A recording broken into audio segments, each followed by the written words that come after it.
We're all taught that the Cold War ended back in 1991. But what if that's not the whole story? What if the alliances, the tech, and even the conflicts you see in the headlines today are all just aftershocks of a war that never really finished? In this explainer, we're going to uncover how the shadow of the Cold War is still, right now, shaping your world. So, here's how we're going to break it all down. We'll trace the echoes of the Cold War through our world. We're going to start with the political shockwave that literally redrew the map, then dive into the economic triumph that created our globalized system, and finally look at the ideological vacuum that new conflicts rushed in to fill. Sound good? Let's get started. So this is really the core question, isn't it?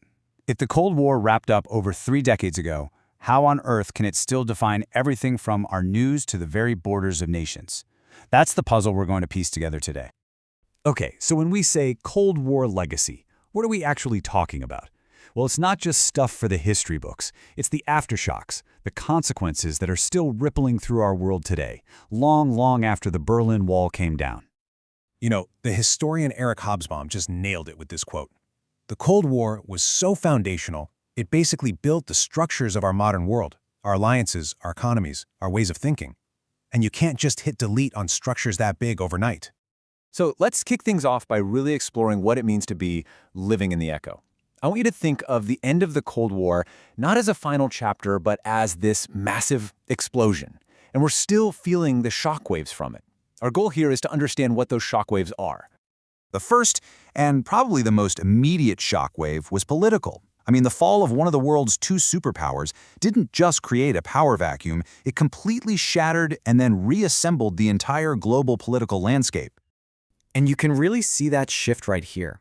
We went from a world defined by this tense but kind of stable balance between 2 giants to, well, something totally new. The old structure just vanished. One alliance dissolved, the other one started expanding, and the very ground beneath international politics shifted.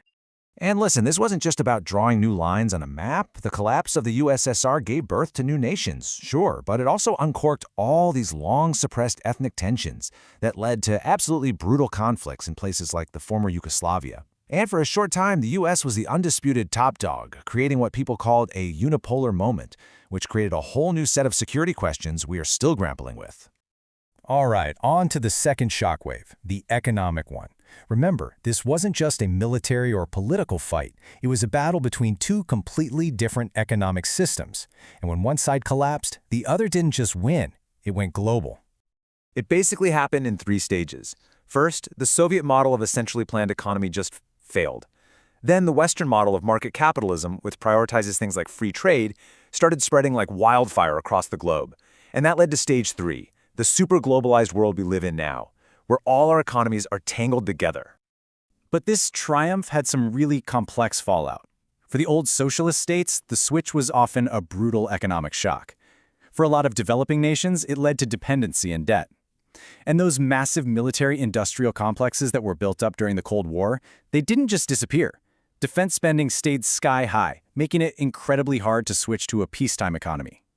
And this brings us to the third, maybe the most interesting shockwave, the ideological vacuum. Think about it. For decades, the world was defined by this grand battle between communism and liberal democracy. So what happens when one of those giant ideas basically dies? The shift was pretty stark. Communism, as a global project, suffered this catastrophic loss of legitimacy. And in its place, it looked like liberal democracy had won completely. This is when you started hearing arguments about the end of history, the idea that the great ideological battles were finally over. But, nature abhors a vacuum, and so does politics.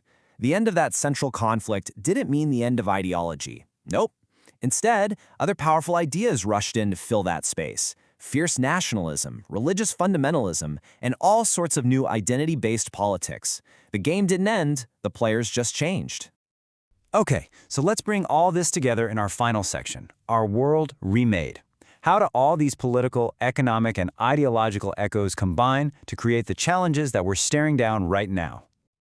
The legacy in the developing world is honestly one of the most tragic parts of this story. So many nations were used as proxy battlegrounds, and they were just left with militarized societies and really weak governments. Decades of instability in places like Afghanistan are a direct inheritance of this era. Even the non-aligned movement, which tried to find a third way, kind of lost its purpose when the two big poles disappeared. So our world today is this really strange mix of the old and the new. Some things are still with us, right? Power politics, weapons spreading everywhere, strategic alliances, that's all still here. But the changes are huge. The big competition isn't purely ideological anymore. We face threats from non-state groups and global challenges like climate change that the old Cold War rulebook just has no answers for. So if you take one thing away from this, let it be this. Our world isn't some clean slate that was created after 1991. It's a hybrid. It's shaped just as much by the institutions, the mindsets, and the unresolved conflicts it inherited from the Cold War as it is by anything that came after. Which leaves us with one last, very difficult question. The end of the Cold War did eliminate the threat of a global nuclear war between two superpowers, which is a very big deal, but it also unleashed all these new conflicts and created new instabilities. So, did it actually make the world a safer place? That's the echo we're all still trying to figure out.